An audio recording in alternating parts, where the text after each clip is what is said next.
Singapore's Chinatown is a vibrant blend of history and modern life. So today, Renjie and I uncover its hidden gems from colonial architecture to its deep cultural ties with the Indian Muslim community. So Renjie, you'll find Chinatowns in most major cities of the world, right? And often when you get into a Chinatown, I've been to one in London, I've been to one in Melbourne, I've been to one in New York, right? Yeah. There is a specific where Chinatown is. There'll be something at the entrance of each of the lanes. Some version of a gate. Exactly, some Yeah. version of a gate. All tourists are clicking photos Yes. out there. What is Singapore's Chinatown like? So the last time we talked about this, I mentioned 3 words. Yeah. One was that it's buzzy and vibrant.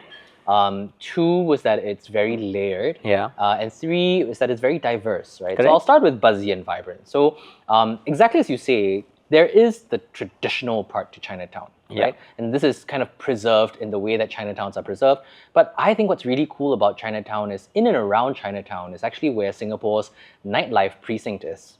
And so that's where some of the coolest F&B institutions are. Yeah. Whether you're talking about your Michelin-starred restaurants or your world's 50 best bars, Asia's 50 best bars, they're all concentrated in that area. Not all, but a lot of them are. And so within the span of 2 minutes walk, you're going from essentially a very traditional square where old uncles are playing their Chinese chess or showing off their songbirds, to some of the coolest contemporary craft cocktail institutions in Singapore that are really pushing the boundaries on what cocktails can be, with restaurants. Some of the most again groundbreaking cuisine that's coming out of Singapore is happening all right there. So I think in that sense it's very cool and very buzzy. And it's not like what you see is the only thing, right? There are many hidden restaurants, there are many hidden bars. And a lot of that's got to do with the architecture of Chinatown. Yeah. So Chinatown, obviously being a very historic part of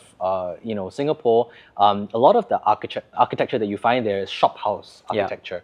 And so these used to be, it's very influenced by the Dutch and the Portuguese sort of architecture, but it melds a lot of these different influences from Chinese culture and Malay culture. Beautiful and very photogenic part of town, and hidden away, tucked away inside each of these shop houses, which are very narrow units, but that go very deep, are oftentimes multiple concepts within one space. Right? Is it good to visit only at night, or you should visit it during the day as well? If you have a chance to visit during the day, let's say a restaurant or a cafe that's open in the day, do that because you get a completely different appreciation of this shophouse architecture. A lot of them will have airwells in the middle, so it's light filled. A lot of them you see the very ornate sort of architectural details. Again, like phoenixes, dragons. Sometimes you have Victorian, ornaments. Sometimes you have very traditional Malay ornaments. It's stunning. I mean, it's my favorite part of town. Well, so that was the first one, buzzy and cool, right? Yeah. Layered. Why do you call it layered? Layered. So, when you go to Chinatown today, it's very family friendly, right? Correct. I mean, apart from all the alcohol and the cocktails around, it's very family friendly. But one thing that people don't really realize is that, again, like many of the Chinatowns in the world, it used to be a red light district. Or at least one part of it used to be a red light district. And this is, again, one of those very iconic parts of Singapore. If you Google a picture of like Singapore Chinatown, this will probably come up. And it's sort of a triangular wedge of a building. And it's on a street called Keong Siak Street. Okay. Today, there are no longer any brothels there. It used to be a red light district. Again, today it's very, very cool and buzzy, but you still see the old vestiges, evidence of the old brothels, because you have these very distinctive light boxes. Yeah. So there are signboards outside that are white in color and painted with Chinese characters in red. And legend has it that, if the light was on, that means the business was open. It's open for business, right? Yeah. And, today you don't have any of that anymore, but you still see these light boxes and you see this amazing mix of it being right next to, a very cool like Italian restaurant or very cool, contemporary Cantonese, institution or whatever. Nice. Yeah. So that story just tells us how layered Chinatown can be and how layered Chinatown is today, right? Why did you call it diverse? Because I always say that Singapore is very diverse in the same way that, let's say, like a Mumbai is or Delhi is, many parts of India are.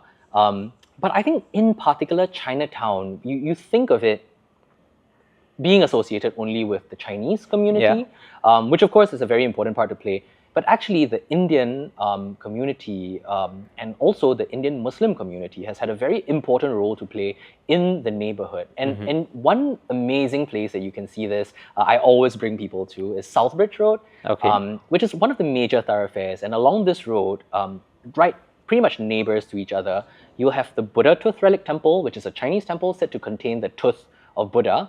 And also it has a beautiful rooftop garden that you go up all the way up to the rooftop and it feels like a hidden secret, very tranquil. There's a museum with very important Buddhist artifacts. Pretty much next door, you have the Sri Mariamman Temple, which is the oldest Hindu temple in Singapore. It's almost 200 years old, which for Singapore is very old. And every year before Deepavali, about a week before Deepavali, you have these amazing fire walking rituals that happen there year in, year out, and it's been part of the community practice for a long time, which I always think is just a fascinating thing to see in Singapore. And then further down, you also have the Chulia Mosque. And the Chulia Mosque is essentially built by the South Indian Muslim community. So, you have 3 different places of worship all along one road sitting side by side. And that's just so representative of how, diverse Chinatown is. Or how diverse Singapore is. Or Singapore, right? Yeah, I think you make a very valid point. And isn't there a museum also in the Tooth Relic So on the one of the, I think, upper floors of the Tooth Relic Temple, is this beautiful gallery where you have some very important, including from India, very important artifacts from the Buddhist world that kind of tells the story of Buddha, but also the spread of Buddhism across the world. And I think that's just one of the most, again, tranquil experiences. So I always recommend my friends to go visit. Awesome. So that was Chinatown. And because we started coming to museums and talking about it, I think, Chinatown is more about the history, and every Chinatown has a lot of history attached with it. Museums also have a lot of history. And if there is so much history in museums, Singapore has a lot of museums. It does. So what's your take on museums? So my take, I love museums. As someone who is very much an enjoyer and an appreciator of spending time in a museum, I think the one thing about museums in Singapore is that they're not your traditional museums. So a lot of the museums in Singapore kind of break the script or flip the script on what a museum is and should be and can be. And let's talk about that in a whole on the next episode. Exactly, episode. All right, let's do that on the next episode. But this was Chinatown, and I'm glad that we've covered all of the 3 things that you mentioned with it. Love Chinatown.